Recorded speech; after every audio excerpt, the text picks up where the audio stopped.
Assalamu alaikum warahmatullah. Bismillahir Rahmanir Rahim. Alhamdulillah. Assalatu wassalamu ala Rasulillah wa ala alihi wa sahbihi ajma'in. Amma ba'd. A'udhu billahi minash shaitanir rajim. Bismillahir Rahmanir Rahim. ومن أحسن قولا ممن دعا إلى الله وعمل صالحا وقال إنني من المسلمين. ഏറെ സ്നേഹം നിറഞ്ഞ 29ാമത് പ്രോഫ്കോണിൻ്റെ ഈ ഒരു പ്രൗഢമായ സദസ്സിൽ സന്നിഹിതരായിട്ടുള്ള എൻ്റെ പ്രിയപ്പെട്ട അനുജന്മാരെ, അനുജത്തിമാരെ, രക്ഷിതാക്കളെ, നിങ്ങൾക്കൊക്കെ ബോറടിച്ചോ? കുറച്ചധിക സമയമായി നിങ്ങളൊക്കെ ഇങ്ങനെ ഇരിക്കാൻ തുടങ്ങിയിട്ട് അല്ലേ? സാധാരണ നമ്മൾ ഈ ജെൻസി എന്ന് പറയുന്ന കാറ്റഗറി പെടുന്ന ആളുകളാണല്ലോ അല്ലേ? നിങ്ങളൊക്കെ ജെൻസി പെട്ട ആൾക്കാരനല്ലേ? ഒരു 1996-നും 2012-നും ഇടയ്ക്ക് ജനിച്ച ആളുകളല്ലേ എല്ലാവരും? അതിന് ചെറിയ കുട്ടികളുണ്ടോ ഇവിടെ? ഇല്ല, എല്ലാവരും പ്രൊഫഷണൽ വിദ്യാർത്ഥികളാണ്, ആ ഒരു പ്രായക്കാരാണ്. നമുക്കൊരു പ്രത്യേകത ഉണ്ട്, എന്താണെന്നറിയോ? കുറച്ചു കാലം മുൻപൊക്കെ നമ്മുടെ നാട്ടിൽ അറ്റൻഷൻ സ്പാൻ, ഒരാൾക്ക് ശ്രദ്ധിച്ചിരിക്കാൻ പറ്റുന്ന പ്രായം എന്ന് പറയുന്നത് 40 മിനിറ്റ്സ് ഒക്കെയാണ് പറഞ്ഞിരുന്നത്. 40 മിനിറ്റ്സ് ഒക്കെ, ഓക്കെ, 40 മിനിറ്റ് ഒക്കെ നമ്മുടെ ഉപ്പമാരും നമ്മുടെ ഉമ്മമാരൊക്കെ ശ്രദ്ധിച്ചിരിക്കും. പക്ഷേ ജെൻസിയിലേക്ക് വന്നപ്പോൾ നമ്മളെക്കുറിച്ച് പറയുന്ന അറ്റൻഷൻ സ്പാൻ എത്രയെന്ന് അറിയോ? എത്ര മിനിറ്റ് ആയിരിക്കും? വല്ല ഗസ് ഉണ്ടോ? എത്രയാ? 15 മിനിറ്റ്സ് ആണോ? 15 മിനിറ്റ് ഒക്കെ ശ്രദ്ധിക്കാൻ പറ്റുമോ നമുക്ക്? 5 മിനിറ്റ് ശ്രദ്ധിക്കാൻ പറ്റാറുണ്ടോ? എന്നാൽ ഞാൻ പറയുന്നു ഇറ്റ്സ് ലെസ് ദാൻ 3 സെക്കൻഡ്സ്. അത് 3 സെക്കൻഡിന് താഴെയാണ്. സയന്റിഫിക് ആയിട്ട് നമുക്ക് പറയാൻ സാധിക്കുന്ന കണക്ക് പ്രകാരം ലെസ് ദാൻ 3 സെക്കൻഡ്സ് ആണ് നമ്മുടെ അറ്റൻഷൻ സ്പാൻ. നിങ്ങൾക്ക് സംശയമുണ്ട്? ഞാൻ തെളിയിച്ചു തരട്ടെ. സിമ്പിളായിട്ടൊന്ന് ആലോചിച്ച് നോക്കുക. നമ്മൾ റീൽസ് കാണുമ്പോൾ, ഷോർട്സ് കാണുമ്പോൾ, ഒന്ന് ഷോർട്സ് നേരാവണം കാണാൻ പോലും നമ്മൾ ശ്രമിക്കില്ല. നമ്മൾ അതിൻ്റെ തംബ്നെയിലോ അതിൻ്റെ ചെറിയൊരു സൗണ്ടൊക്കെ കേട്ടാൽ തന്നെ അതെനിക്ക് മനസ്സിലായി, സ്ക്രോൾ ചെയ്യും. അത്രത്തോളം ഫാസ്റ്റാണ് നമ്മുടെ അറ്റൻഷൻ സ്പാൻ എന്ന് പറയുന്നത്. സ്വാഭാവികമായിട്ട് എന്താണെന്നറിയോ, ഇങ്ങനെ കുറച്ചധിക നേരമൊക്കെ ഇരിക്കുന്ന സദസ്സുകളൊക്കെ ഭയങ്കര ബോറിംഗ് ആണെന്നൊക്കെ തോന്നൽ ജെൻസിക്ക് ഭയങ്കര കൂടുതലാണ്. പക്ഷെ എനിക്ക് അത്ഭുതം തോന്നിയത് എന്താണെന്നറിയോ, ഇന്ന് കൃത്യം 5:30 തുടങ്ങിയ ഈ സദസ്സിൽ ഇത്ര നേരമായിട്ടും പൂർണ്ണ ശ്രദ്ധയോട് കൂടിയാണ് നിങ്ങൾ ഓരോരുത്തരും ഇരിക്കുന്നത് എന്നത് ആ കണക്ക് തെറ്റിക്കുന്നതാണ്. മാഷാ അല്ലാ, ബാറക്കല്ലാഹു ഫീക്കും. എന്തായാലും നമ്മൾ പ്രോഫ്കോണിന്റെ പ്രമേയത്തെക്കുറിച്ചാണ് സംസാരിക്കുന്നത്. ഇവിടെ നേരത്തെ സംസാരിച്ചു, 2023 പ്രോഫ്കോണിന്റെ തീം എന്ന് പറയുന്നത് ബി ദ സ്ട്രേഞ്ചേഴ്സ് എന്നതായിരുന്നു. അൽ ഖുറബ, നിങ്ങൾ എല്ലാവരും ദുനിയാവിൽ കുറച്ചു കാലം ജീവിച്ചിരിക്കുന്നവരാണ്, വീണ്ടും പരലോകത്തേക്ക് പോവേണ്ടവരാണ്, അതായിരുന്നു തീം. എന്നാൽ 2024 വന്നപ്പോൾ അന്ന് ഇവിടെ ഫാഷിസം ഭയങ്കരമായി വർദ്ധിക്കുന്നു, മതത്തെ ചോദ്യം ചെയ്യുന്നു. ദ റിലീജിയൻ എന്ന് പറയുമ്പോൾ തന്നെ ഭയങ്കരമായ ക്വസ്റ്റ്യനിങ് സ്റ്റാർട്ട് ചെയ്ത സമയത്ത് പ്രോഫ്കോൺ ഇൻട്രൊഡ്യൂസ് ചെയ്ത ടോപ്പിക് എന്ന് പറയുന്നത് ദ റിലീജിയൻ എന്നതായിരുന്നു. മതം, യഥാർത്ഥ മതം എന്നതായിരുന്നു.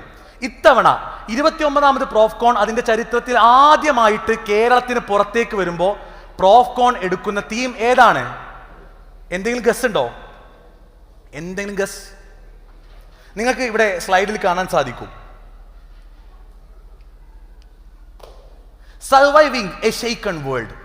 പ്രോഫ്കോൺ 29ാമത് എഡിഷന്റെ നമ്മൾ തീമായി നിശ്ചയിച്ചിട്ടുള്ളത് സർവൈവിംഗ് എ ഷെയ്ക്കൺ വേൾഡ്. കുലുങ്ങിക്കൊണ്ടിരിക്കുന്ന, പ്രക്ഷുബ്ധമായ, ഭയങ്കരമായ അസ്വസ്ഥതയുള്ള ഒരു ലോകത്ത് എങ്ങനെ അതിജീവിക്കാം, എങ്ങനെ സർവൈവ് ചെയ്യാം എന്നതാണ് പ്രോഫ്കോണിന്റെ തീം. അപ്പൊ എന്താണ് ശരിക്കും നമ്മൾ ഉദ്ദേശിക്കുന്ന തീം എന്ന് നമുക്കൊന്ന് വിശദീകരിക്കാം. നിങ്ങൾക്ക് അറിയുന്നത് പോലെ തന്നെ നമ്മൾ ലോകത്തെക്കുറിച്ച് ഇങ്ങനെ ആലോചിക്കുമ്പോൾ നിങ്ങളൊന്ന് ആലോചിച്ച് നോക്കുക. ഒരു ഭാഗത്ത് നമ്മൾ ടെക്നോളജിയിൽ ഭയങ്കരമായി മുന്നിട്ട് പോകുന്നുണ്ട്. നമ്മൾ ഈ കാലഘട്ടത്തെക്കുറിച്ച് പറയുന്ന വാക്ക് എന്താണെന്നറിയോ? IR4 എന്നാണ്. IR4 എന്താ? IR എന്ന് പറഞ്ഞാൽ ആർക്കെങ്കിലും ഗസ് ഉണ്ടോ? IR4 എന്ന് പറയുമ്പോൾ IR എന്താന്ന് പറയുന്ന ആരെങ്കിലും ഉണ്ടോ? പ്രൊഫഷണൽ സ്റ്റുഡൻസ് ആണ് എൻ്റെ മുമ്പിൽ ഇരിക്കുന്നത്. ഇൻഡസ്ട്രിയൽ റെവല്യൂഷൻ, വ്യാവസായിക വിപ്ലവം. ഈ ഇൻഡസ്ട്രിയൽ റവല്യൂഷൻ 4 ഘട്ടങ്ങൾ കഴിഞ്ഞു. ആദ്യ ഘട്ടത്തിൽ സ്റ്റീം എഞ്ചിൻ കണ്ടുപിടിച്ചു, അങ്ങനെ പതിയെ മെഷീനറിയിലേക്ക് കയറി, പിന്നെ കമ്പ്യൂട്ടർ വന്നു. ഇന്ന് നമ്മൾ പറയുന്ന ഇന്റർനെറ്റ് റവല്യൂഷന്റെ കാലത്താണ്, എല്ലാം ഇന്റർനെറ്റിലാണ്. എന്നാൽ ഇങ്ങനെ എല്ലാം പുരോഗമിക്കുമ്പോൾ ഒരു ഭാഗത്ത് എല്ലാ ടെക്നോളജി വർദ്ധിക്കുന്നു, AI വരുന്നു, റോബോട്ടിക്സ് വരുന്നു, മറുഭാഗത്ത് നമ്മൾ GDP-യിൽ മുന്നിലേക്ക് പോകുന്നു. നമ്മൾ ഇവിടുത്തെ കണക്കുകൾ പരിശോധിക്കുമ്പോൾ മിഡിൽ ക്ലാസ്സുകൾ വർദ്ധിച്ചുകൊണ്ടേയിരിക്കുന്നു. ഇങ്ങനെയൊക്കെ പറയുമ്പോഴും എന്തുകൊണ്ടാണ് നമ്മളിത് ഷെയ്ക്കൺ വേൾഡ്, പ്രക്ഷുബ്ധമായ ലോകം എന്ന് പറയാനുള്ള കാരണം നിങ്ങൾക്കറിയോ? ആ കാരണമാണ് നിങ്ങൾക്ക് ഈ സ്ലൈഡിൽ കാണാൻ പറ്റുന്നത്.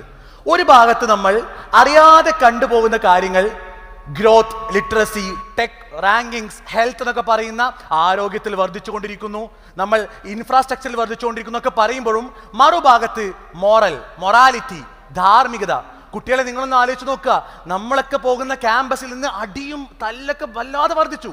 മുൻപത്തെ കാലത്തെ പോലെയല്ല അല്ലേ? മറ്റൊന്ന് ഡീജനറസി, മൂല്യച്യുതി എന്നൊക്കെ നമ്മൾ മലയാളത്തിൽ പറയും. മറ്റൊരു ഭാഷയിൽ പറഞ്ഞാൽ കൃത്യമായും ശരിതെറ്റുകളൊന്നും മനസ്സിലാക്കാതെ മുന്നോട്ട് പോകുന്നൊരു സമൂഹം. മൂന്നാമത് ആൽക്കഹോൾ അല്ലേ? കഴിഞ്ഞ വർഷത്തെ കണക്ക് പ്രകാരം ന്യൂ ഇയറിന്റെ ദിവസം സാധാരണ എല്ലാവരും നല്ല തീരുമാനങ്ങളൊക്കെ എടുക്കും അല്ലേ?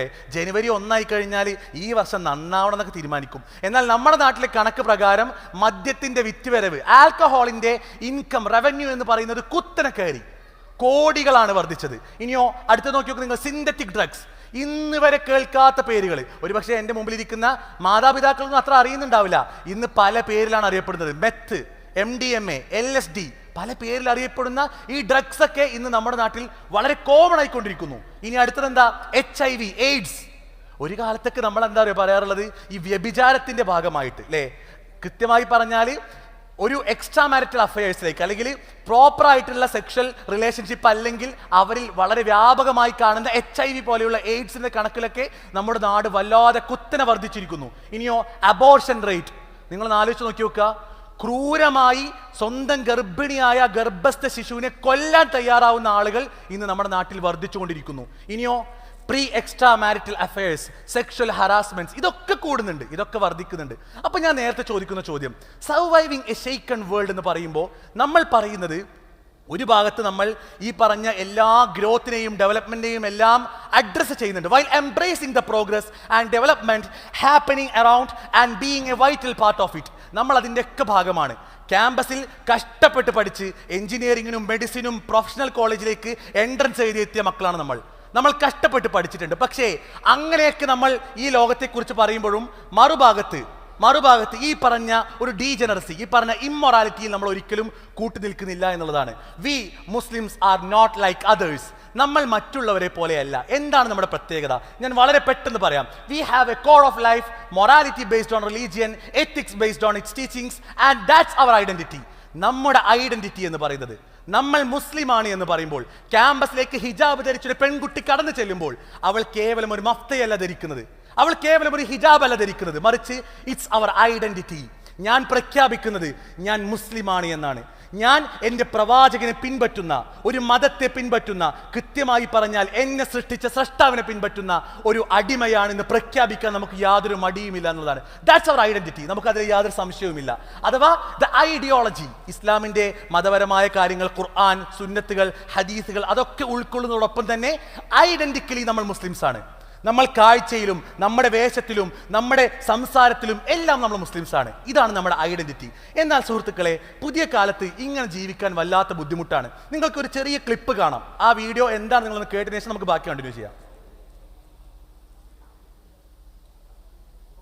ഇസ്ലാമിലെത്തുമ്പോൾ അതിന് മതപുസ്തകവുമായി കടുത്ത ബന്ധമുള്ളത് കൊണ്ട് തന്നെ വിശ്വാസികൾക്ക് അതിനെ എതിർക്കാൻ ഭയമാണ്. സ്ത്രീ വിരുദ്ധത, ട്രാൻസ് വിരുദ്ധത, ഹോമോഫോബിയ തുടങ്ങിയ ആധുനിക കാലത്ത് ഏറ്റവും മോശമെന്ന് തോന്നിക്കുന്ന കാര്യങ്ങളെ ന്യായീകരിക്കാൻ ശ്രമിക്കുന്നതിൽ മുൻപിൽ നിൽക്കുന്നത് ഇസ്ലാം മതമാണ്. ഓക്കെ, ഞാനൊന്ന് ട്രാൻസ്ലേറ്റ് ചെയ്തു തരാം. ഒരു വ്ളോഗർ പറയാണ്, ഇസ്ലാം എന്ന് പറയുമ്പോൾ വളരെ പിന്തിരിപ്പൻ മതമാണ്. എന്താണ് പിന്തിരിപ്പനാവാനുള്ള കാരണം എന്നറിയോ? അവർ ഹോമോഫോബിക് ആണ്. എന്താ ഹോമോഫോബിക് എന്നറിയോ? സ്ത്രീയും പുരുഷനൊക്കെ കല്യാണം കഴിക്കുമ്പോൾ അത് തെറ്റാണെന്ന് പറഞ്ഞാൽ നമ്മൾ ഹോമോഫോബിക് ആണെന്നാണ്. അഥവാ ഇത്രയും കാലം നമ്മുടെ വാപ്പി ഉമ്മയൊക്കെ കല്യാണം കഴിച്ചതിന് പകരം ഇനി ഉമ്മയും കല്യാണം കഴിക്കുക, വാപ്പി കല്യാണം കഴിക്കുക. നല്ല രസം ഉണ്ടാവുമല്ലോ അല്ലെ കേൾക്കാൻ? ഇത് പറയുമ്പോൾ അത് തെറ്റാണെന്ന് പറഞ്ഞാൽ നിങ്ങൾ പ്രാകൃത മതമാണെന്ന് പറയുന്ന ആളുകൾ ഇന്ന് വർദ്ധിച്ചുകൊണ്ടിരിക്കുന്നു. ഇനി നിങ്ങൾക്ക് മറ്റൊരു ക്ലിപ്പ് കേൾക്കാം.